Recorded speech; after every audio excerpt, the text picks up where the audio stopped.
रायपुर से मासूम के साथ दरिंदगी की गई है। राजधानी रायपुर में 3 साल की मासूम के साथ दुष्कर्म किया गया है। 13 साल की नाबालिग ने दुष्कर्म की वारदात को अंजाम दिया है। 13 साल के नाबालिग ने इस दुष्कर्म की वारदात को अंजाम दिया है। पीड़ित परिजन मासूम को लेकर कालीबाड़ी जिला अस्पताल पहुंचे। मासूम का जिला अस्पताल में इलाज जारी है। पुलिस ने नाबालिग के खिलाफ इसमें मामला दर्ज कर लिया है। पंडी मोवा थाना क्षेत्र की ये पूरी घटना है। तो अब दुर्ग के बाद रायपुर से ये दिल दहला देने वाली घटना सामने आ रही है, जहां पर एक मासूम के साथ दरिंदगी की गई है। 3 साल की मासूम के साथ ये दुष्कर्म की घटना सामने आई है। 13 साल के नाबालिग ने इस दुष्कर्म की घटना को अंजाम दिया है। इस घटना के बाद पीड़ित परिजन मासूम को लेकर कालीबाड़ी जिला अस्पताल पहुंचे, जहां मासूम का जिला अस्पताल में इलाज जारी है। पुलिस ने नाबालिग के खिलाफ मामला दर्ज कर लिया है। पंडी मोवा थाना क्षेत्र की ये पूरी घटना बताई जा रही है। तो महज 10 दिन के बाद दुर्ग के बाद अब रायपुर से ये घटना सामने आ रही है। इस खबर पर अधिक जानकारी के लिए मेरे साथ अविनाश जुड़ चुके हैं लाइव। अविनाश, दुर्ग के बाद अब रायपुर से मासूम के साथ दरिंदगी की खबर सामने आई है। महज 10 दिन के भीतर ही ये केस सामने आया है। जी बिल्कुल, देखिए बड़ी घटना है राजधानी रायपुर में, जहां 3 साल की मासूम बच्ची के साथ इस तरह के अनाचार की घटना हुई है। और इस घटना पर कई बड़े सवाल खड़े हो रहे हैं, क्योंकि जो जानकारी परिजनों के माध्यम से जो सामने आई है, उस जानकारी के अनुसार करीब 1:30 से 2 बजे की ये पूरी घटना है। और 2 बजे के बाद लगातार पुलिस से संपर्क किया जा रहा था, पुलिस को जानकारी दी जा रही थी, लेकिन इस मामले पर ना तो FIR दर्ज की गई थी, ना ही कोई स्टेटमेंट लिया गया था। लेकिन अभी जाकर FIR हुई है और उसके बाद बच्ची को अस्पताल ले जाया गया है। देखिए कि ये रायपुर का जिला अस्पताल है कालीबाड़ी में, जहां पर बच्ची का इलाज चल रहा है। उनके परिवार के लोग यहां पर पहुंचे हुए हैं। और सबसे बड़ी बात यह है कि दोपहर 1:30 से 2 बजे की घटना के बाद आखिर बच्ची को अभी अस्पताल ले जाया गया। इसका मतलब यह है कि प्रशासन इतनी लापरवाह है, पुलिस के अधिकारी इतने लापरवाह है कि ऐसी घटनाओं में भी सख्ती नहीं बरतते हैं। उनकी जो मौजूदगी है किस तरह से वो समझ आती है। लेकिन परिजनों से भी हम सीधे बातचीत करेंगे, उनसे भी जानेंगे कि कितने बजे ये पूरी घटना हुई, पुलिस को कब इन्होंने सूचना दी और कब उन्हें FIR दर्ज किया गया और अस्पताल कब लाया गया। उनके परिवार के लोग मौजूद हैं। कितने बजे की घटना है, पुलिस को आपने जब सूचना दी तब क्या समय हुआ था, पुलिस ने क्या कहा? समथिंग 1-1:30 बजे की बात है। और हमने उस लड़के को पकड़ा। जब पता चला बच्ची रोते हुए आई, उसके कपड़े गिले हो चुके थे। लड़की ने अपनी माँ को रोते हुए बताई कि ये ऐसा ऐसा हुआ है माँ बोल के।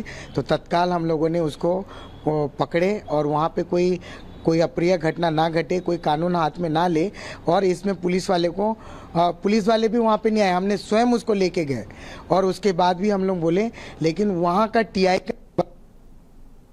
पर बंद बता रहा था, तो हमने वहाँ के CSP को लगाया और उनके संज्ञान में डाला।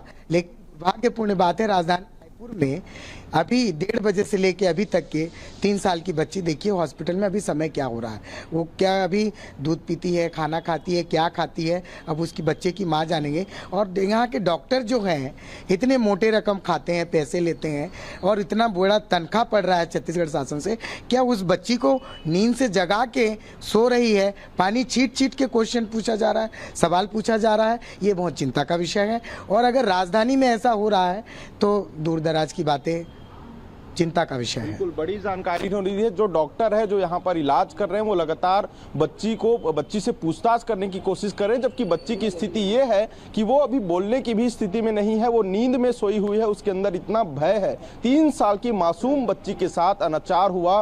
रात के 9 बज रहे हैं, अभी बच्ची को अस्पताल वो भी उनके परिजन लेके आए। जब पहले इस मामले की जानकारी रायपुर पुलिस को मिली, जब पंडी मोवा पुलिस को, तो उसके बाद भी मौके पर पुलिस नहीं पहुंची, ऐसा परिजनों का कहना है। और जब पुलिस ऐसी घटनाओं में त्वरित कार्रवाई नहीं करती है, मौके पर नहीं पहुंचती है, तब जाकर कहीं ना कहीं कानून व्यवस्था बिगड़ती है और ऐसी घटनाएं होती है। दूसरी बड़ी बात यह है कि इस तरह की घटना जब होती है, इस घटना के पीछे जो वजह है वो साफ तौर पर समझ आता है कि जब पुलिस ऐसे बदमाशों को, ऐसे खराब और दरिंदगी सोच रखने वाले आरोपियों के, बदमाशों के खिलाफ जब सख्ती से कार्रवाई नहीं करती, तो यही वजह है कि दूसरे जो बदमाश होते हैं उनमें भी इसी तरह की बदमाशी करने का, दरिंदगी करने का हौसला उनका बुलंद होता है। और ऐसी घटना होती है क्योंकि कुछ दिन पहले दुर्ग में इसी तरह की घटना हुई थी। इस घटना को लेकर तमाम सवाल कानून व्यवस्था पर, पुलिस प्रशासन पर उठता हुआ नजर आता है। और अब फिर से राजधानी रायपुर में यही घटना हुई है। वाकई बेहद ही आपत्तिजनक है कि महज 10 दिन के बाद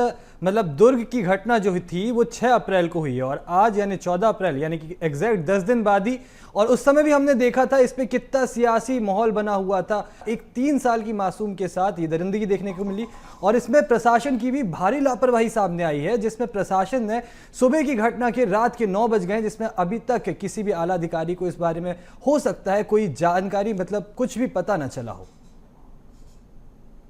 बिल्कुल, देखिए कहीं ना कहीं ये जो घटना है वो पुलिस प्रशासन पर कई सवाल खड़े करता है, क्योंकि मैं अस्पताल में मौजूद हूँ जहां पर बच्ची का इलाज चल रहा है। इस अस्पताल के बाहर देखिए कि तमाम लोग जो है इकट्ठा हुए हैं, उसके पड़ोसी परिजन जो आसपास रहने वाले लोग हैं वो बच्ची को लेकर अस्पताल पहुंचे, लेकिन पुलिस के कोई अधिकारी कर्मचारी यहाँ पर मौजूद नहीं है। इससे समझ आता है कि पुलिस कितनी लापरवाह हो चुकी है। रायपुर पुलिस का इकबाल जो है वो खत्म हो चुका है और ये इस घटना का उदाहरण है, क्योंकि मौके पर यहां तक कि जिला अस्पताल में जहां पर बच्ची को इलाज के लिए लाया गया है, यहां पर कोई पुलिस के अधिकारी मौजूद नहीं है।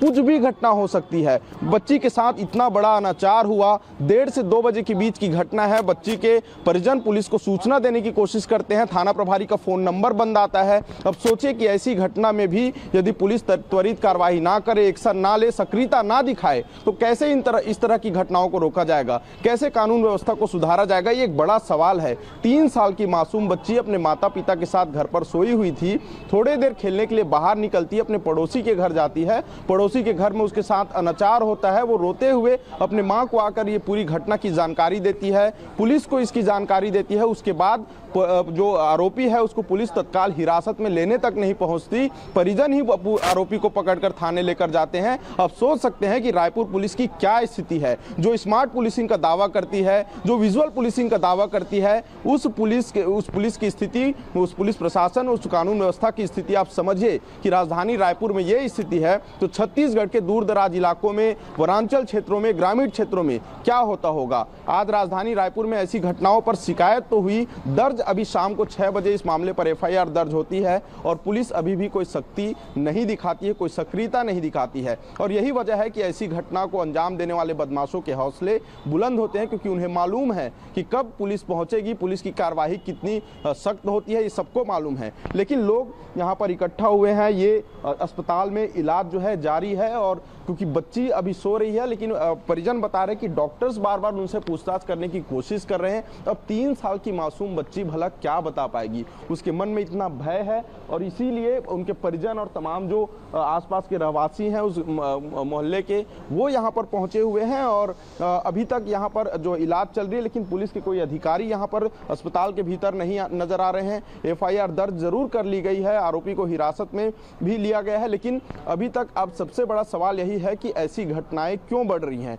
आखिर 3 साल की मासूम बच्ची ने क्या बिगाड़ा था कि उसके साथ इस तरह की घटनाएं हो रही हैं। क्या पुलिस की कार्रवाई इतनी कमजोर है, क्या ऐसी कोई कार्रवाई पुलिस के द्वारा, प्रशासन के द्वारा नहीं हुई है जिसके चलते ऐसे बदमाशों के, ऐसे दरिंदों के हौसले जो है वो बुलंद होते जा रहे हैं। क्या कोई ऐसी कार्रवाई की आवश्यकता है पूरे प्रदेश और देश भर में जिससे बलात्कारियों के मन में भय पैदा हो, इस तरह की घटना को अंजाम देने, क्या उससे सोचने या विचार करने से पहले, मन में ऐसे ख्याल आने से भी पहले भी उनके मन में एक बड़ा भय प्रशासन, कानून व्यवस्था, न्याय प्रणाली की होनी चाहिए। लेकिन ऐसी कोई सख्ती जो है, ऐसी कोई कार्रवाई हुई जिससे इनके मन में खौफ पैदा हो सके। और यही वजह है कि लगातार इस तरह की घटनाएं हो रही हैं। चाहे हम दुर्ग की घटना की बात करें, चाहे हम रायपुर की बात करें, चाहे हम प्रदेश और देश की दूसरी जगह किस तरह की घटनाओं की बात करें। अब देखना होगा कि ये जो इलाज तो अभी जारी है, बच्ची और क्या कुछ बता पाती है, पुलिस की कार्रवाई कैसे होती है, आने वाले समय में ये समझ में आ रहा है या ये घटना इस मामले में प्रतीक बन गई है कि प्रशासन की जो ये लापरवाही है, इससे कहीं ना कहीं जो ये अपराधी हैं उनको हौसला मिलता है, उनके हौसले बुलंद होते जा रहे हैं और जितना इसमें ढीला रवैया रहेगा उतना ही अपराधियों के हौसले बढ़ेंगे। तमाम जानकारी साझा करने के लिए आपका बहुत बहुत शुक्रिया।